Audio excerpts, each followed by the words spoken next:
ഇന്ന് ലോകം നേരിടുന്ന ഏറ്റവും വലിയ പരിസ്ഥിതി വെല്ലുവിളികളിൽ ഒന്നാണ് ഇലക്ട്രോണിക് മാലിന്യങ്ങൾ, അതായത് ഇ വേസ്റ്റ്. മൊബൈൽ ഫോണുകൾ, ലാപ്ടോപ്പ്, ടെലിവിഷനുകൾ, ഫ്രിഡ്ജുകൾ തുടങ്ങിയ ഉപകരണങ്ങളുടെ വേഗത്തിലുള്ള സാങ്കേതികപരമായിട്ടുള്ള നവീകരണങ്ങളും ഉപഭോക്താക്കളുടെ പതിവായുള്ള പുതിയ മോഡലുകളിലേക്ക് മാറുന്ന പ്രവണതയും ഇ വേസ്റ്റ് ഉൽപ്പാദനം അതിവേഗം വർദ്ധിപ്പിക്കുന്നുണ്ട്.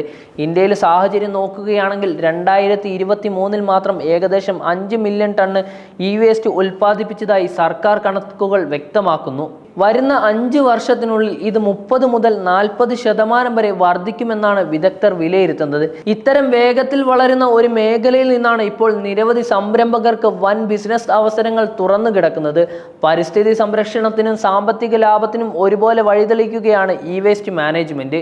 ഇ വേസ്റ്റിൽ സ്വർണം, വെള്ളി, താമ്രം, പാലഡിയം പോലുള്ള വിലപിടിപ്പുള്ള ലോഹങ്ങൾ അടങ്ങിയിട്ടുണ്ട്. 1 ടൺ ഇ വേസ്റ്റിൽ നിന്നും ഖനനം ചെയ്യുന്നതിനേക്കാൾ കൂടുതൽ സ്വർണം ലഭിക്കുമെന്നാണ് ഗവേഷകർ റിപ്പോർട്ട് ചെയ്യുന്നത്.